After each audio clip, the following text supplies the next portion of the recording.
کوثر کاظمی صاحب، اپوزیشن نے یہ تو طے ہے کہ انہوں نے طے کر لیا کہ باقاعدہ ہم نے احتجاج کرنا ہے اور رمضان کے بعد کرنا ہے، لیکن آپ لوگ بڑے مطمئن نظر آ رہے ہیں.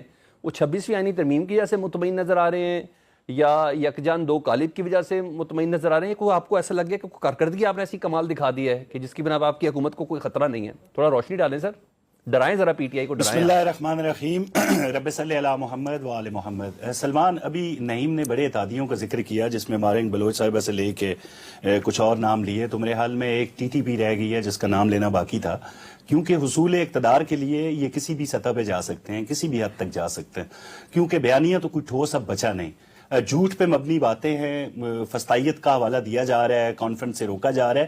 میرے خیال میں ہمیں زیادہ روشنی والی جگہ ان کو مہیا کرنی چاہیے تھی، کیونکہ پہلے بھی کرسیاں تو بہت نظر آئیں لیکن اس پہ بیٹھے ہوئے بندے میرے حال میں انگلیوں پہ گنے جا سکتے ہیں، کوئی 8 کے 10 لوگ تھے جن کو بٹھا کے باتیں کی گئیں. تو اب جو اتحادی ہیں وہ ان کے ساتھ آئیں گے نہیں. ہم مطمئن کیوں ہیں؟ اس کی وجہ یہ ہے کہ اب سارے جان چکے ہیں کہ خان صاحب کی یہ جو باتیں ہیں، یہ جو الزامات ہیں ریاست پہ، ان کا کوئی ویسے کوئی وجود نہیں ہے.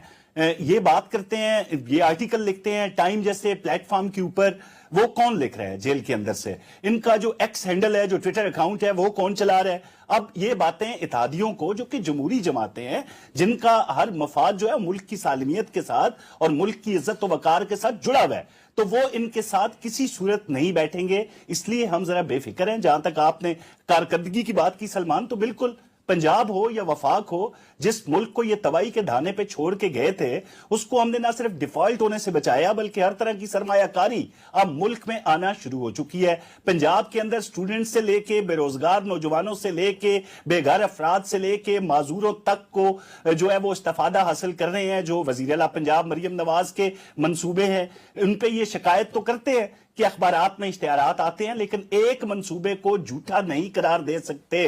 بہت زیادہ کوششیں کی انہوں نے کہ کسی طرح کوئی ایسی بات ملے جس کو بنیاد بنا کے مریم نواز پہ تنقید کی جا سکے. تنقید کرتے ہیں تو ان کی شخصیت. ویسے توہین عدالت کی ہے مریم نواز صاحبہ نے؟ یہ بتائیے گا سپریم کورٹ کا حکم کی روشنی میں، یہ بتائیے گا یہ 60 صفحوں کا جو اشتہارات ہیں وہ روز آ جو رہے ہیں تصاویر کے ساتھ، آپ سمجھتے ہیں انہوں نے توہین عدالت کی ہے؟ کیس کو سنبھل لیں گے؟ دیکھیں کس طرح کی توہین عدالت سلمان، ہم بڑی خاموشی کے ساتھ اس ملک کی خدمت کرتے رہے ہیں.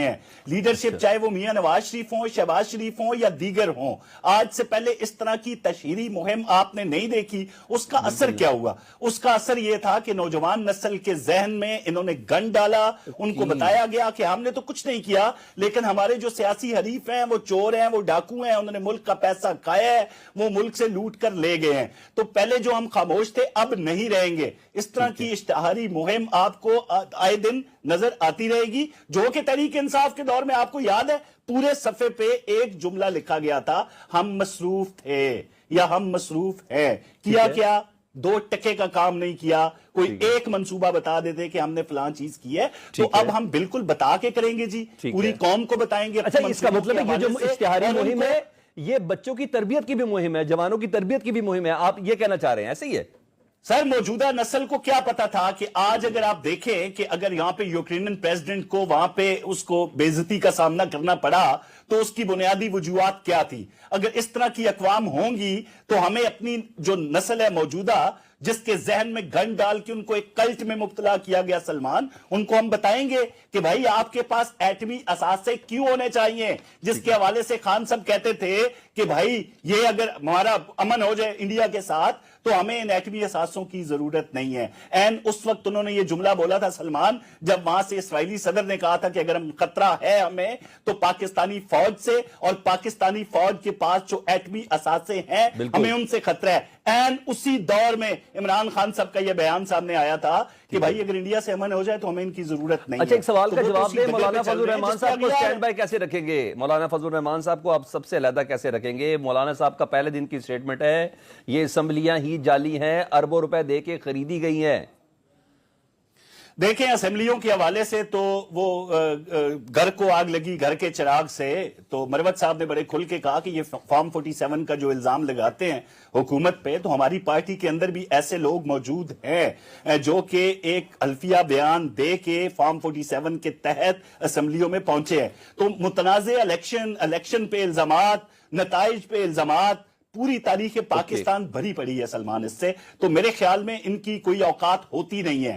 کیوں آپ کے پاس پختہ شواہد نہیں ہوتے؟ آپ آئیں بائیں شائیں کر کے الزامات لگا دیتے ہیں. پچھلے جتنے بھی الیکشن ماضی میں گزرے ہیں ان میں یہ ٹھیک ہے. باتیں ہم نے دیکھی ہیں، ان سے کوئی اثر نہیں پڑنے والا. سر میں